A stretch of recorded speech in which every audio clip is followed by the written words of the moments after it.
আপুনি মানে মিয়া বুলি ক'লে আপোনাৰ গাত এলাৰ্জি হৈ যায় বুলি কৈছে। মোৰ স্থিতি স্পষ্টই আছে, মই মিয়াৰ বিৰুদ্ধে আছোঁ। মিয়াৰ দপদপনি দেখিলে মোৰতো তেজ গৰম হ'বই। বিজেপিত কোন কোন মিয়া সোমাইছে? দলটোত বহুত মিয়াও আহি সোমাইছেহি, আছে, কিন্তু আমি চাব লাগিব যে এইবিলাকে আচলতে বিজেপিত ক্ৰীম চেলেকিবলৈ আহিছে নে কিবা বিজেপিৰ লক্ষ্য উদ্দেশ্যৰ প্ৰতি আস্থা বিশ্বাস আছে, সেই কথাটো আমি চাব।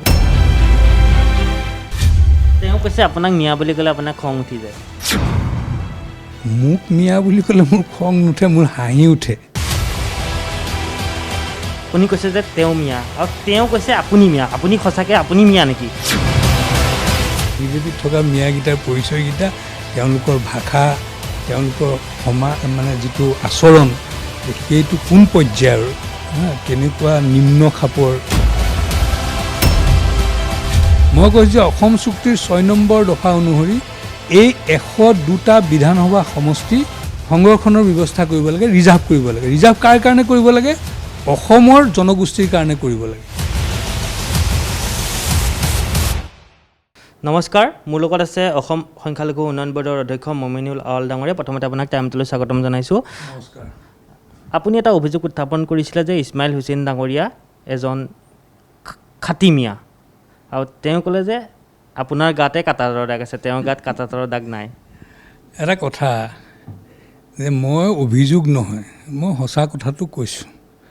আৰু তেওঁ কৈ আছে তেওঁক বোলে মই ভিন্তি বুলি মাতোঁ, কিন্তু সেইটো আগতে মাতিছিলোঁ।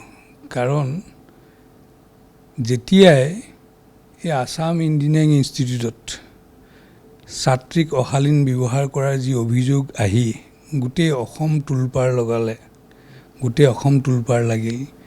তেওঁ বিশ্ববিদ্যালয়ত অধ্যাপক, ইয়াৰ ইঞ্জিনিয়াৰিং ইনষ্টিটিউটৰ অধ্যাপক হৈ থকা অৱস্থাতে কিবা পৰীক্ষা হৈছিলে বিশ্ববিদ্যালয়ত।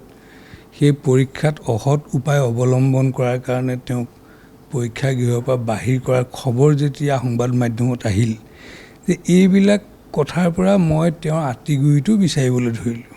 তেতিয়া গম পালোঁ তেখেত এজন সেইবিধৰ মিয়া মানুহ, অৰ্থাৎ মমনচিঙীয়া মিয়া মানুহ। একো নাই কথাটো, তেওঁ যিটো কোৱাটো কৈ থাকিব, তেওঁ বহুত কথা কৈছে। কিন্তু আচল কথাটো হৈছে যে তেওঁ নিজকে মাধৱদেৱৰ বংশৰ একে বংশৰ বুলি প্ৰতিপন্ন কৰিবৰ বাবে যিটো অখণ্ড ভাৰতৰ খিলঞ্জীয়াৰ ফৰ্মুলা, যিটো বৰ্তমান অসমত চলাবলৈ বিচাৰিছে একাংশই, সেই কথাটোৰ সম্পৰ্কতহে আমি চিন্তা কৰিবলগীয়া কথা হৈছে। কাৰণ আমি দেখিছোঁ ৰাজনৈতিক দল, বিভিন্ন ৰাজনৈতিক দল, AGP, BJP, Congress, UDF, UMF, যত যিমান ৰাজনৈতিক দল আছে বা বিভিন্ন তেওঁলোকৰ যিবিলাক বুদ্ধিজীৱী সাহিত্যিক আছে বা সামাজিক অনুষ্ঠানৰ লগত জড়িত হৈ যিবিলাক তেনেকুৱা ধৰণৰ ব্যক্তি আছে, সেইবিলাকে এটা নতুন কথা, নতুন কোৰাজ গোৱা আৰম্ভ কৰিছে, অখণ্ড ভাৰতৰ খিলঞ্জীয়া। অৰ্থাৎ তেওঁলোক অসমৰ খিলঞ্জীয়া মানুহ। গতিকে এটা কথা চাব যে ভাৰতবৰ্ষ খণ্ডিত হ'ল। ভাৰতবৰ্ষ কিহৰ কাৰণে 3টা খণ্ডত ভাগ হ'ল? পূব পাকিস্তান, পশ্চিম পাকিস্তান আৰু ভাৰতবৰ্ষ। নিশ্চয় ধৰ্মৰ ওপৰতেই ভিত্তি কৰি এই ভাৰত বিভাজনটো হৈছিল। আৰু যিদিনাই ভাৰত খণ্ডিত হ'ল, সেইদিনাই বৰ্তমান অসমত থকাসকলৰ খিলঞ্জীয়াৰ ভেলিডিটিটো শেষ হ'ল।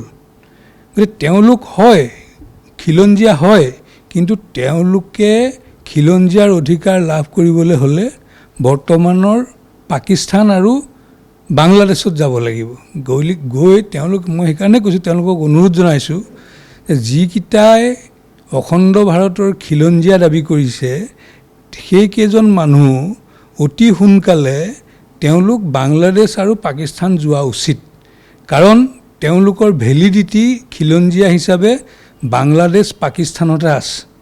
কাৰণ অসমত বা ভাৰতবৰ্ষত তেওঁলোকৰ খিলঞ্জীয়াৰ ভেলিডিটি ভাৰত যিদিনাই খণ্ডিত হ'ল, সেইদিনাই অন্ত পৰিল। গতিকে এইবিলাক আবুল তাবুল কথা বকি লাভ নাই। একদম আচল কথাটো খাটি কথাটো হৈছে যে এই যিসকল পূৰ্ববংগীয় মুছলমান, এই মুছলমানসকলে অসমৰ ভাষা কৃষ্টি সংস্কৃতিৰ ওপৰত এটা আগ্ৰাসন চলাইছে, ৰাজনীতিৰ ওপৰত এটা আগ্ৰাসন চলাইছে। আজি বহুতো বুদ্ধিজীৱীয়ে ক'ব খোজে যে অসমৰ ভাষা কৃষ্টি সংস্কৃতিত বোলে মিয়াসকলৰ অৱদান আছে, মিয়াসকলে অসমীয়া মাতৃভাষা নিলিখাহেঁতেন বোলে অসমীয়া ভাষা সংকটত পৰিলেহেঁতেন। এটা কথা আপোনালোকে মন কৰিব যে 1909 চনৰ আগত কোন চা মিয়াৰ ওপৰত ভৰসা কৰি অসমীয়া ভাষা জীয়াই আছিল? 1909 চনৰ আগলৈকে অসমীয়া জাতি সংকটত আছিল নেকি? সংকট কাৰ পৰা আহিছে? 1909 চনৰ পিছত প্ৰব্ৰজন কৰা এই পূৰ্ববংগীয়সকলৰ পৰাই অহা নাই জানো?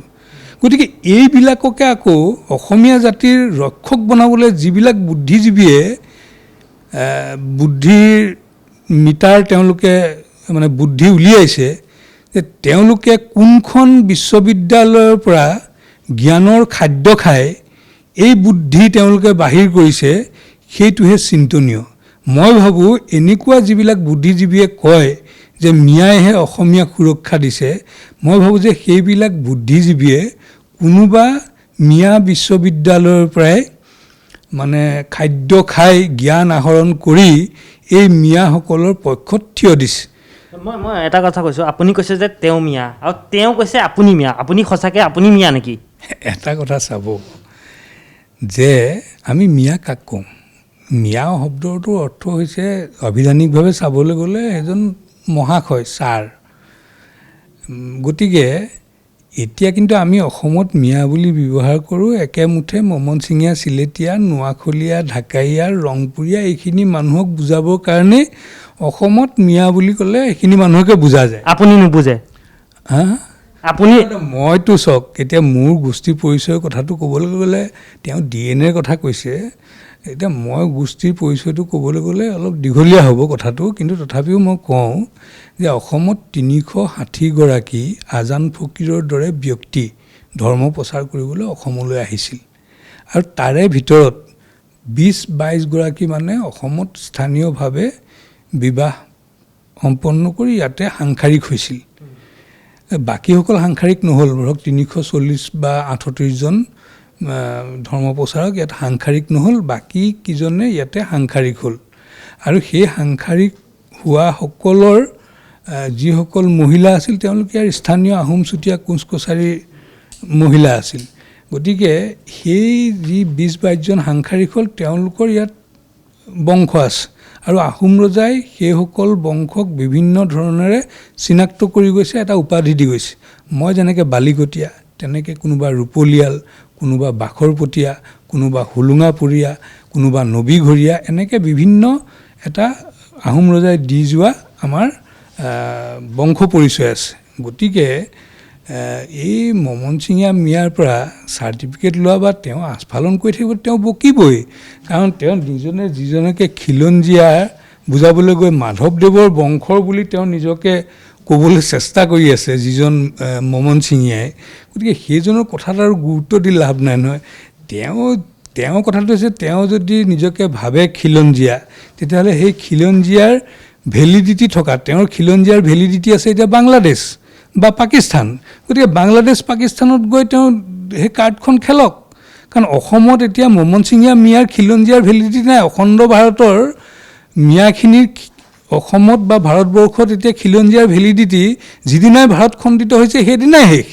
গতিকে সেইখিনি মানুহে এতিয়া অখণ্ড ভাৰতৰ খিলঞ্জীয়াৰ কোৰাছ গাই লাভ নাই।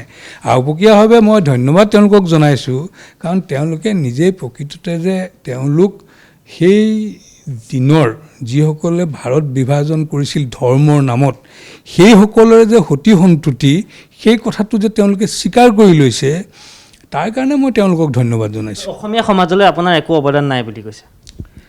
এটা কথা, অসমীয়া সমাজলৈ মোৰ অৱদান আছে নাই সেই কথাটো, কাৰণ মই শিল্পী সাহিত্যিকো নহওঁ, মই মানে কিবা অভিনেতাও নহয়, মই অসমীয়া হিচাপে যিখিনি অসমীয়া সমাজত চলা নীতি নিয়ম, আচাৰ ব্যৱহাৰ, যিখিনি আমাৰ ঐতিহ্য পৰম্পৰা আছে সেইখিনি আমি মানি চলি আছোঁ।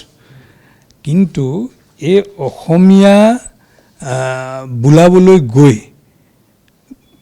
যিবিলাকে মানে এইটো নিজৰ বচাবৰ কাৰণে ঢাল হিচাপে ব্যৱহাৰ কৰি আছে, যিবিলাকে এইটোক মানে অসমীয়া ভাষা সাহিত্য চৰ্চা কৰিলেই বংশটো সলনি হৈ নাযায়। আজি হীৰেণ গোহাঁই ডাঙৰীয়াই ইংৰাজী সাহিত্য চৰ্চা কৰিলে বুলিয়েই তেওঁকতো ইংৰাজ চাহাব হিচাপে তেওঁক স্বীকৃতি নিদিয়ে। তেওঁ অসমীয়া মানুহ, হীৰেণ গোহাঁই অসমীয়া মানুহ হিচাপে তেওঁ ইংৰাজী সাহিত্য চৰ্চা কৰিছে। আজি ইছমাইল হুছেইন মমন সিঙীয়া মানুহ, মমন সিঙীয়া হিচাপে অসমীয়া সাহিত্য গল্প উপন্যাস কি লিখিছে সেইটো এটা সুকীয়া কথা।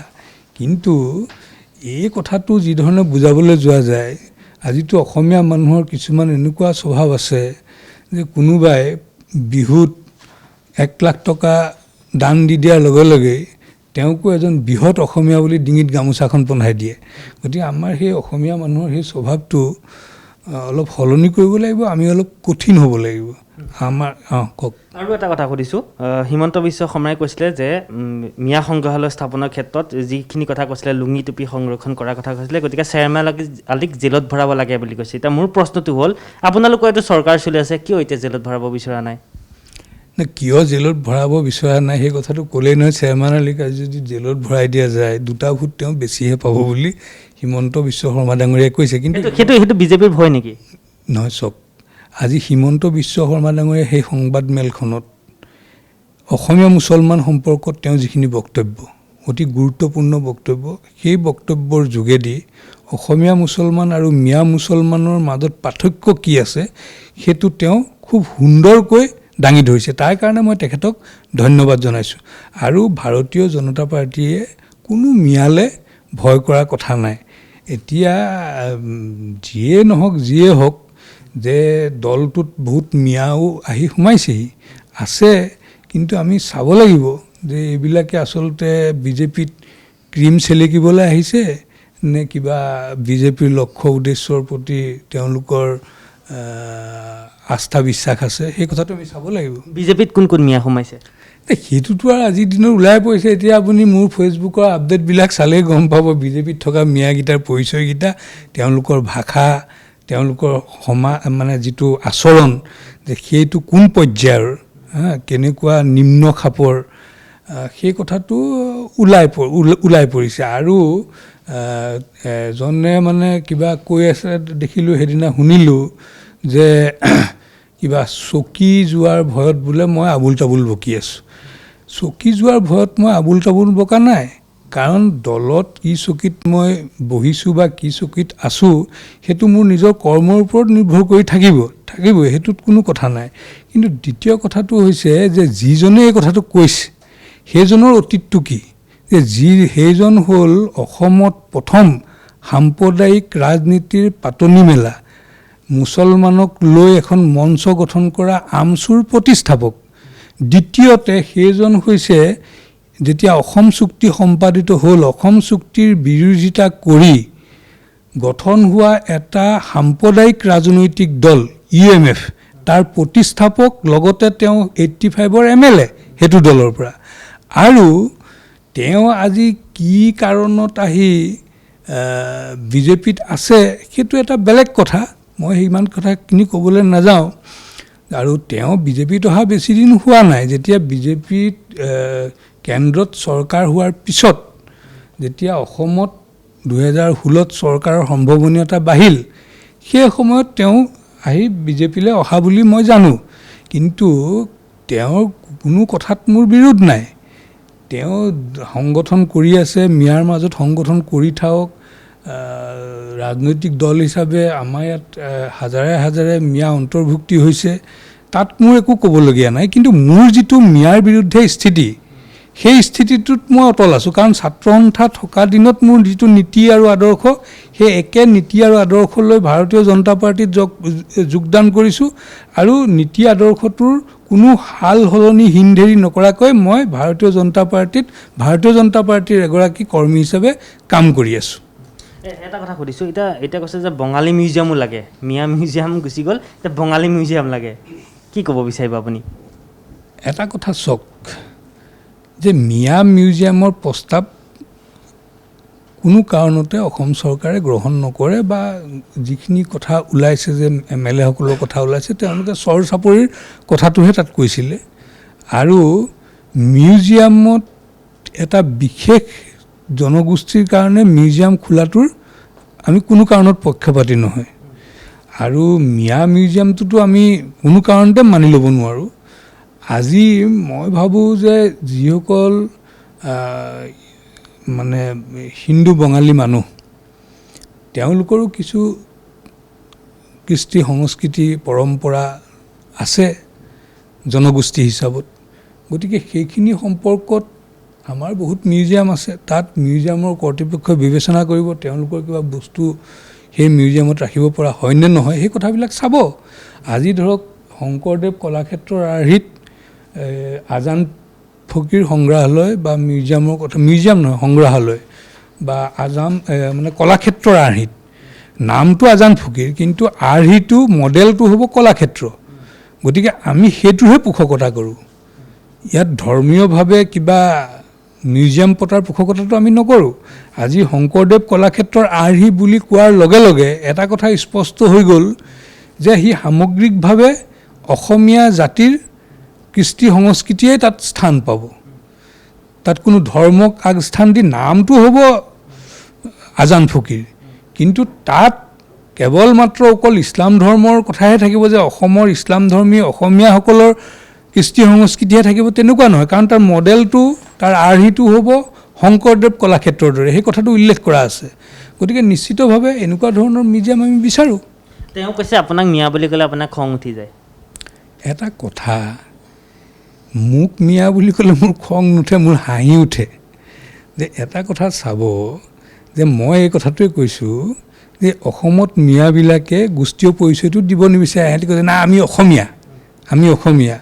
আৰু অসমীয়া হ'বলৈ হ'লে তোমাৰ প্ৰথমতে নিজৰ এটা গোষ্ঠীয় পৰিচয় লাগিব। আজি অসমত আহোম, চুতীয়া, কোঁচ, কছাৰী, তিৱা, ৰাভা, কাৰ্বি, মিচিং, যিমান জনগোষ্ঠী আছে চব জনগোষ্ঠীৰ সমষ্টিৰে গঠন হৈছে অসমীয়া জাতি, আৰু এই অসমীয়াই আমি ভাৰতীয়। গতিকে আজি অসমীয়া জাতিৰ অংশীদাৰিত্ব দাবী কৰিবলৈ হ'লে সেই মানুহজনক তেওঁৰ গোষ্ঠীয় পৰিচয়টো একান্তভাৱে লাগিবই। তেওঁতো আৰু অসমীয়া জাতিত পেৰাচুট লেণ্ডিং কৰিব খুজিলেতো নহ'ব নহয়। আজি তেওঁৰ গোষ্ঠীটো খুচৰি দিয়াৰ লগে লগে মমন সিঙে যেতিয়া ওলাই যায় তেওঁ চটফটনি বাঢ়ি যায়। সেইদিনা মই ক'লোঁ যে এই কি কয় ইছমাইল নে কোন এজন সাহিত্যিকো আছে, তেওঁ এনেকুৱা কৰিছে। তাৰপিছত তেওঁ যিটো মানে চটফটনি আপোনালোকৰ টকশ্বতে দেখিলোঁ, মই বোলে হাজিৰা কৰাৰ উপযুক্ত নহয়, অমুক কৰাৰ উপযুক্ত নহয়। এতিয়া গুৱাহাটী বিশ্ববিদ্যালয়ে মোক যিখন চাৰ্টিফিকেট দিছে সেইখনতো তেওঁ সুধি নিদিয়ে নহয়। গতিকে এই কথাবিলাক তেওঁৰ দৈন্যতা, তেওঁ খুলখালীয়েকৰ কথা কৈছে। তেওঁ খুলখালীয়েকনো কোন আছে মই নাজানো। তেওঁ কোন খুলখালীয়েকৰ লগত আলোচনাত বহিলে বোলে মোক মানে উলংঘ কৰি দিব, এই কথাবিলাক কৈছে। এইবিলাকতো এজন অৱশ্যে তেওঁ ক'বই, কাৰণ তেওঁৰ সেইটো মানে তেজৰ দুখ। কাৰণ এজন অধ্যাপক হৈ ছাত্ৰীক অশালীন ব্যৱহাৰ কৰাৰ পিছত গোটেই এই চানমাৰীত থকা ইঞ্জিনিয়াৰিং ইনষ্টিটিউট তুলপাৰ লাগি গৈছিল। তাৰপিছতে এই ইউনিভাৰ্চিটিত পৰীক্ষাত চুৰ কৰি ধৰা পৰাৰ পিছতো এই কথাবিলাক হৈছিল। গতিকে এই কথাবিলাক কোন মানুহে কৰিব পাৰে? গতিকে সেই তেওঁৰ তেজৰ দুখ আছে তাৰমানে। গতিকে তেজৰ দুখটোতো পটককৈ নাইকিয়া হৈ নাযায়। আৰু এটা কথা কৈছে, আপুনি মানে মিয়া বুলি ক'লে আপোনাৰ গাত এলাৰ্জি হৈ যায় বুলি কৈছে। নহয় চাওক, এলাৰ্জি নহয়, মিয়াৰ বিৰুদ্ধে মই অৱস্থান গ্ৰহণ কৰিছোঁৱেই। আৰু এইটো মোৰ আজি গ্ৰহণ কৰা অৱস্থান নহয়। 1979 চনৰ পৰা যেতিয়া আন্দোলন হৈছে তেতিয়াৰ পৰাই মই মিয়াৰ বিৰুদ্ধে মোৰ অৱস্থানটো আছে। আজি ইছমাইল হুছেইনে কেতিয়া কি কৈছে এইটো মই গুৰুত্ব দিবলগীয়া নাই। মই আছুত থাকোঁতে বা মই বিজেপিত আছুৰ পৰা পোনে পোনে আহি ভাৰতীয় জনতা পাৰ্টীত জইন কৰিছোঁ। গতিকে মোৰ স্থিতি একে আছে, মোৰ স্থিতি সলনি নহয়। মোৰ অৱস্থান মিয়াৰ বিৰুদ্ধে থাকিবই। আজি মিয়াৰ যিটো আগ্ৰাসন, সেই আগ্ৰাসনৰ বিৰুদ্ধে মোৰ এই সংগ্ৰাম থাকিবই। আৰু সেইটোত মোৰ গা জ্বলে নজ্বলে সেই কথাটো নাহে। মোৰ স্থিতি স্পষ্টই আছে, মই মিয়াৰ বিৰুদ্ধে আছোঁ। মিয়াৰ দপদপনি দেখিলে মোৰতো তেজ গৰম হ'বই। আৰু মই সেইকাৰণেই কৈছোঁ যে 2021 আমি সহ্য কৰি আছোঁ। 2021 যদি মিয়া ইলেকশ্যনতো জিকি আহিবই, তেওঁলোকে মিয়া এতিয়া এলায়েন্স হৈছে।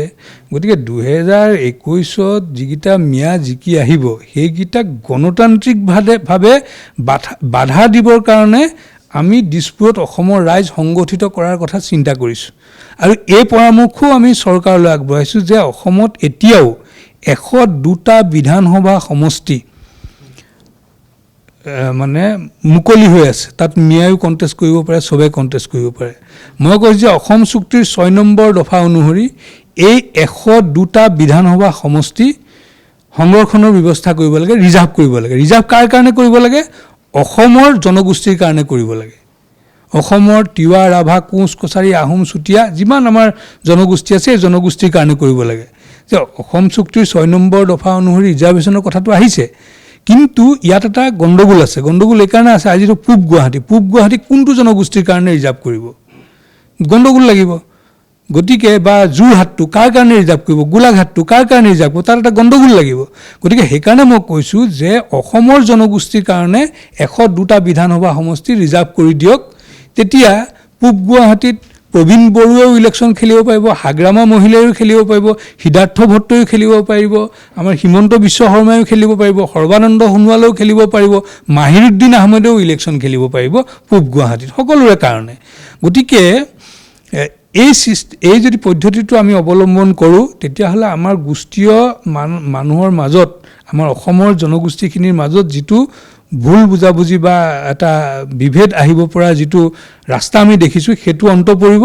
আৰু 102টা বিধানসভা সমষ্টি অসমৰ জনগোষ্ঠীৰ কাৰণে ৰিজাৰ্ভ হৈ গ'লে অসম চুক্তিৰ 6 নম্বৰ দফা অনুসৰি, তেতিয়াহ'লে কোনো কাৰণতে আৰু মিয়া দিছপুৰত আহি অসমৰ ভাগ্যৰ নিয়ন্ত্ৰণা হোৱাৰ সুযোগটো নাথাকিব।